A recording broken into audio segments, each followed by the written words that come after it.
right, so let's go on page 82. We're going to start on the other side first. So you have that blank slate here. And we're going to come up with the law of cosines. Actually, I think I'll talk about this a little bit first. So we did law of sines for a couple days. We're going to look at the law of cosines. So law of sines, we could use angle, angle, side, angle, or side, side, angle. Sorry, I'm just going to talk about this and we're going to do it.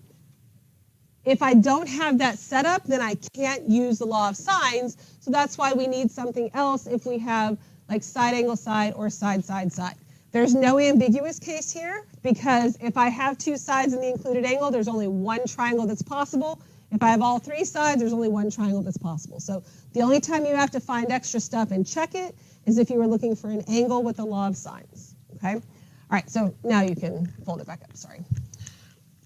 All right, so we are going to draw a triangle, and I want this to be A, B, C, which means this is little c, little a, little b, right? So we're going to start the same kind of way where we develop the law of sines, which is we're going to have to, this is not a right triangle, we're going to have to use the height of the triangle to help us out. So I'm going to draw in the height right here. It's always perpendicular to the base. Now my triangle kind of looks like it's almost isosceles, which is fine, but I'm not going for that, just so you know. It could just be any scaling triangle. And I'm going to label this point here a capital D so that I can name these triangles. Right? In this case, which I didn't before, I didn't need to label this and I didn't need to label these pieces, but I'm going to need to in this case. So I'm going to label this part from A to D. This is going to be X. The whole side length AB, that length is C. So this piece right here has to be C minus X. Okay. Everybody okay with how I labeled everything? Make sense? All right, so instead of just setting up trig on this one, we're going to use trig and Pythagorean theorem. So two very basic concepts that we understand. With Pythagorean theorem, we usually have a squared plus b squared equals c squared, and we put the hypotenuse last. Just by the nature of how all this ends up, I'm going to flip that around and do like c squared equals a squared plus b squared. Make sense? So I'm doing it, there's a reason I'm doing it backwards, but it's the exact same thing, just so we're all on the same page here. All right, so we're going to start with this left-hand triangle right here. Okay, we're going to start with triangle ADC. Being this C, not this C, so ADC, this triangle right here.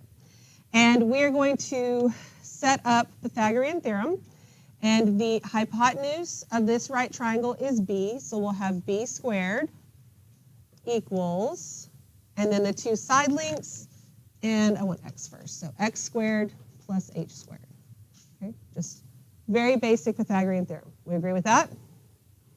Okay, so then I'm going to use angle A, and we're going to use our trig, but this time I'm going to use cosine. So the cosine of A is equal to, so cosine is adjacent, which is x, over hypotenuse, which is b. And then I'm going to solve for x, so I'm going to multiply both sides by b. So I get b times the cosine of A equals x. And I want you to remember, when I do things like this, I don't expect you to recreate them, because I know some of it, like you would think, how would I know to do that? You wouldn't necessarily know to do that. As long as you can follow along with me and you understand where it's coming from, you're going to see how it's developed, and then we have it, and we don't have to go through this whole process every time. Does that make sense? So just stay with me here. All right, so then we're going to move on to the other triangle over here.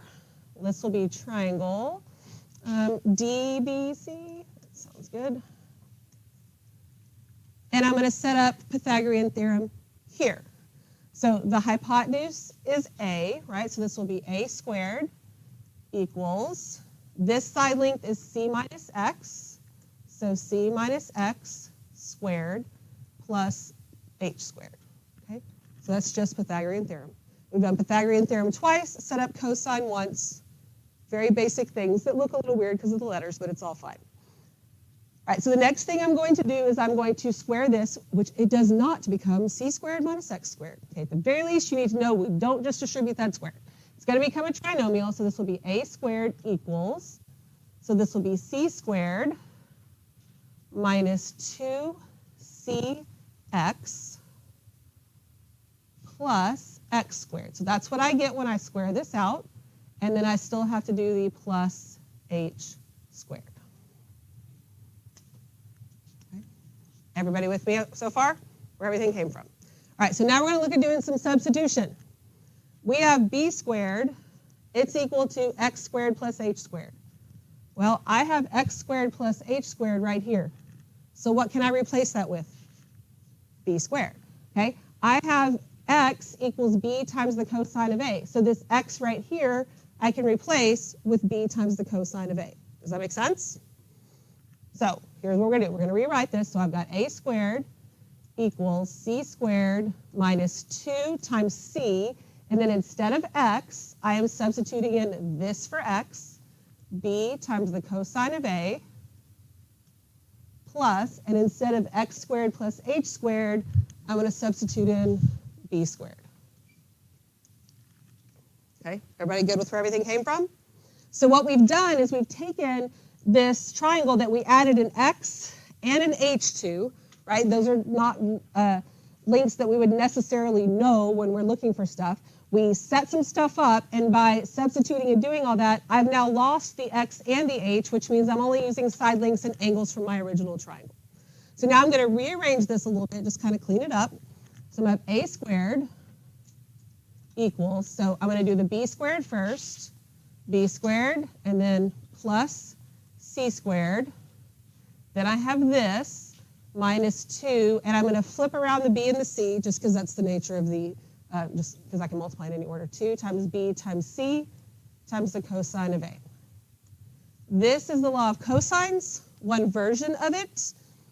It's a lot easier to remember and understand than it looks right now, because I know it looks like, oh my gosh, you know, am I going to be able to remember this? But it starts off looking just like the Pythagorean theorem, right? I mean, this a is in the wrong place, but you got the Pythagorean theorem going on. Then it's minus 2 times these two multiplied together times the cosine of the angle across from that one, right? And the concept is more important than the letters. So we're going to write the letters a couple times, but the concept so that we can set it up is going to be more important, and you'll see that it's really not that bad, okay? But this is where it comes from. I feel like it's important for you to see where it comes from so you know somebody didn't just make this up. Sometimes where things come from are a little more wacky than others, but it's good for you at least to see the math. And even though it looks horrific, it's just Pythagorean theorem and basic trig and some substitution. That's all it is. Okay. We good? All right, so now open your notes back up.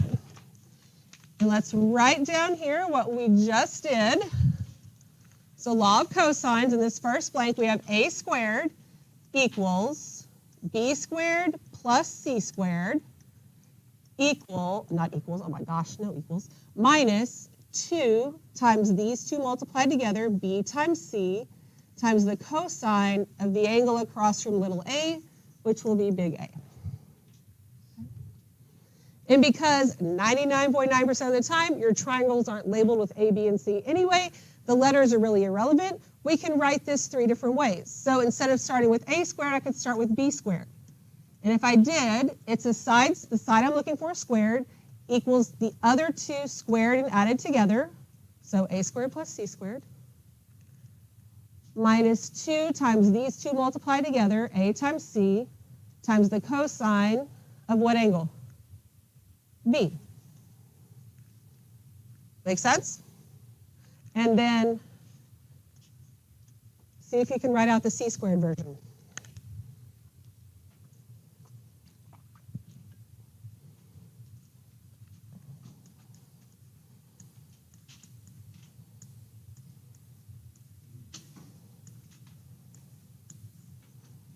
And then check yourself with me.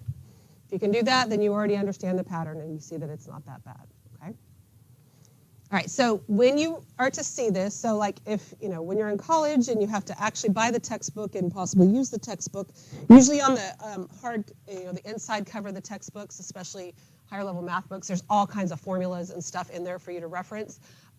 You may just see this. You may see all 3 of them. If you're only going to see one, anytime I've only seen one, it's the one that starts with A, but really it doesn't matter at all, right?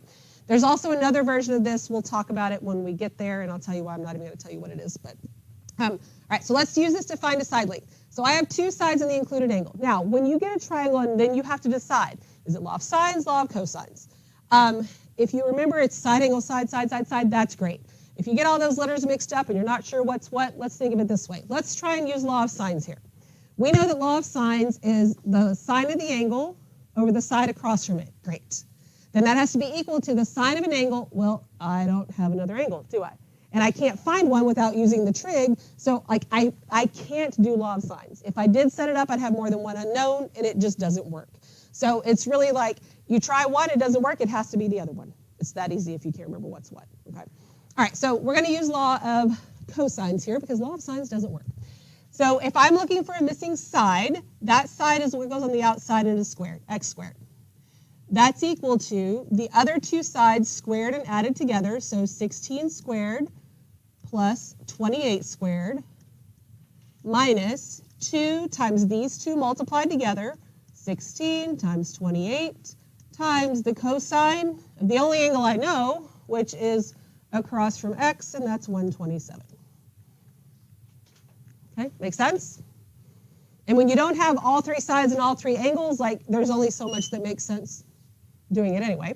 All right, now, I remember we want to work smarter, not harder. We should know what 16 squared is, don't care. I have x squared here, don't care about x squared either. I want x, so what do I do to get x? Square root, right? So if I take the square root of both sides, this has to equal x. Then in your calculator, all in one step, you use the square root button, type all that in just like you see it, and boom, there's your answer.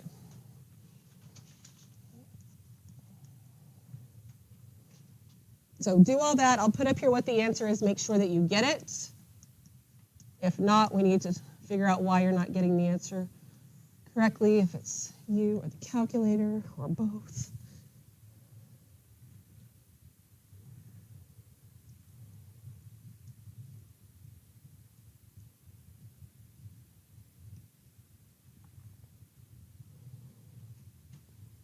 And we're given units, so we have to make sure that we use units correctly.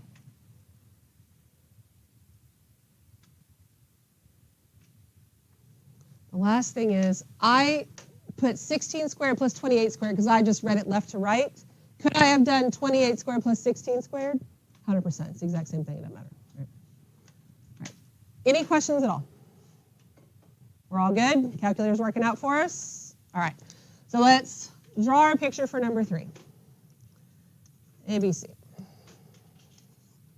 right. So the measure of angle C, 88 degrees. The length of AC, 22 feet. BC, 11.5 feet. And I'm looking for the length of AB. I can call it AB if I want. I prefer in situations like this to put a variable there just so I can see it labeled on the triangle, so I'm going to call it X.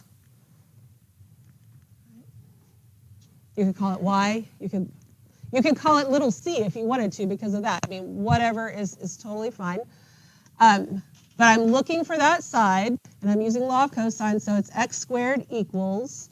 So you write out the rest. Make sure you understand the pattern, and you can get it off that picture.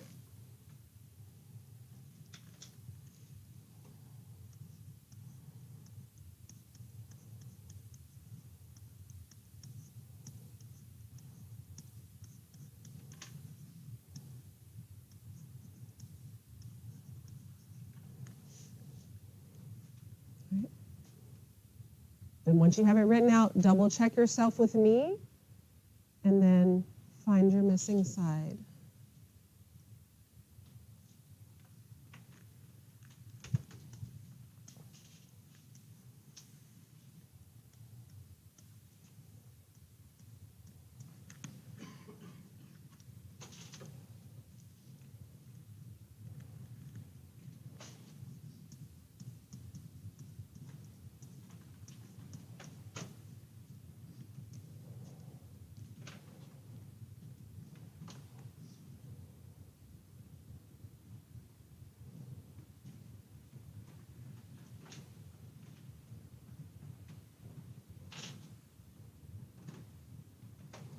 When you're done, you want to always make sure that you, first of all, have rounded correctly, have the correct units, all that kind of stuff. But you also want to make sure that you have answered the question that was being asked. Did anybody ask us for X? No. we chose, or I chose for you, to call that x, which is totally fine. But if I say x equals this, that's great. I didn't ask you for x. What were we asked for? The length of AB. Did we find that? Yeah, that's what we called x. So all we have to do is just make sure we say that is the length of AB.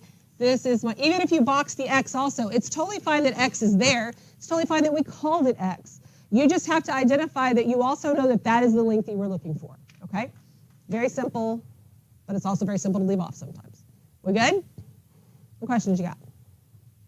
Okay, so that's finding sides with law of cosines. Now we're going to look at finding angles. So remember, if I have side angle side or side side side, I'm using the law of cosines. And because those only give you one specific triangle, there's no ambiguous case. We're not going to have to check anything. We're not finding a second angle. Like once the calculator spits out an answer, that's it, okay? This is where you might see another formula, okay? Like if you do see two formulas for the law of cosines, it would be the one that I gave you and then another one, which I'm not going to give you because I feel like that's just too much. We can use, I think it's better to be consistent. It's the simpler the better. We have this one thing, we can totally still find the angle. We don't have to have another formula. I'll tell you kind of what it looks like when we get halfway through this problem. And we're going to write a whole lot more on number 4 than I'm going to have you write on number 6, just so I make sure that I don't lose anybody here. All right, so we're going to do law of cosines, which means, and I'm looking for x, right? So the side that gets squared on the outside is the one that's related to the angle that we're either using or looking for. And so on the outside, I get 10 squared. That's going to be equal to 11 squared plus 13 squared minus 2 times 11 times 13 times the cosine of x. All right, everybody with me so far? Do you know what 10 squared is? Yes. Do we care? No. We're going to leave it exactly like this for a little bit, okay? We're not going to, because again, you're wasting time. What if you do it wrong? I don't know all of that. You might all be, hopefully you're all confident with 10 squared. Don't know that you're all confident with 11 squared or 13 squared, so don't do any of it, right? We're going to leave it just like this, but we need to solve for x. So cosine of x, this is all one term right there, right? So if I'm trying to get this by itself, I'm going to have to move this first. So I can do that by doing 10 squared minus 11 squared minus 13 squared equals negative 2 times 11 times 13 times the cosine of x. Everybody with me? Okay, so then still trying to get cosine of x by itself. That's all one term on the right-hand side. All of this is being multiplied by the cosine of x, so I can divide it, which will give me 10 squared minus 11 squared minus 13 squared all over negative 2 times 11 times 13. That's equal to the cosine of x. Everybody okay with where everything came from? Can I cancel those 11s out? No, 100% no, that's not legal. Even if it was, I wouldn't. Like, just leave it. Okay, but I still want x. How do I get cosine away from x? Inverse, okay. So that means that x is equal to the cosine inverse of 10 squared minus 11 squared minus 13 squared over negative 2 times 11 times 13. And remember, on this particular problem, I'm having you write a whole lot more than you would necessarily have to because I want to make sure you understand the steps. The other formula that you would see, that you could see, would be that cosine of theta equals, and then it would be a squared minus b squared minus c squared over negative 2 times b times c. But the other reason I don't like using both of them is then I think it leads to confusion of when you add and when you subtract. So if you're only seeing one thing, you can totally solve it this way, all right? And then you can do this all in one step in the calculator and give me an answer. Get an answer for that. And then on the next one, I'll show you why you don't have to write quite as much if you understand what's going on.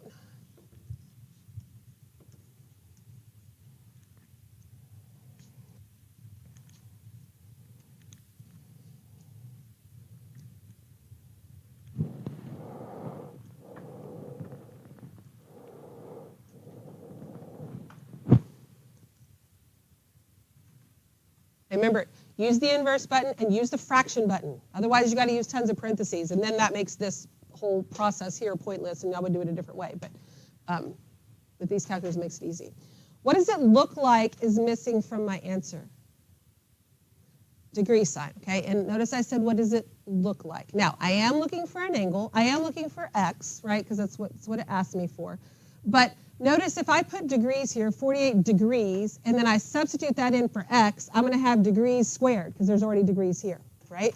So if I substitute this in just like it is without the degrees are already there. Now that's just a little, most of the time we're going to call it theta or something anyway. I said this last period and somebody was like, are you going to count off on the quiz? No, and on the quiz it said theta. It's not a gotcha thing, nobody's trying to trick you. I just want you to think about what you're seeing and what you're doing here, because like degrees squared doesn't make any sense. So your answers on this one would be just 48.369. If you had a situation like that and you put degrees, I wouldn't, count it wrong or anything. I just want you to think about why one thing makes sense and the other doesn't. Okay, we good on that? Questions you got? All right, so let's do number 6. Triangle RST. Okay, the length of RS, 9 centimeters, ST, 14 centimeters, RT, 6 centimeters, and we're looking for the measure of angle R. So I could call it R when I work it out. I would prefer to put theta there so I can look and see what I have. And then we're going to do this one together because I want to show you why. Yes, we did all these steps, but if you understand what we did and why, if you still want to do all 4 steps, knock yourself out. I know that there's always some people that feel like they need to or they're going to make stuff up. That's totally your business and totally fine. Okay, so we're going to set my theta is across from 14. That means I'm going to get 14 squared equals, and then 6 squared plus 9 squared minus 2 times 6 times 9 times the cosine of theta.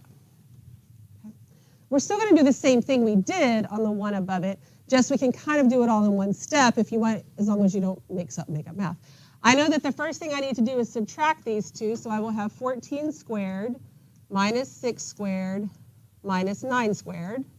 Then the next thing I would do would be divide by this part right here, so that would be divided by negative 2 times 6 times 9. That's equal to the cosine of theta.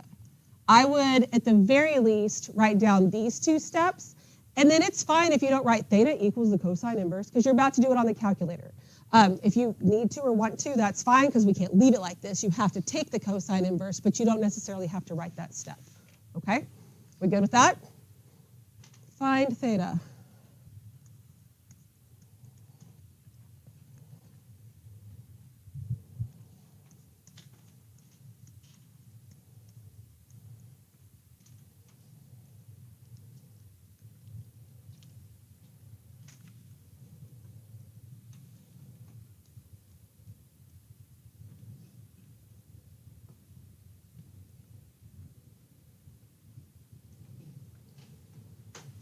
On this one, for sure, we need the degree symbol because it's just asking us for an angle measure, but did it ask us for theta?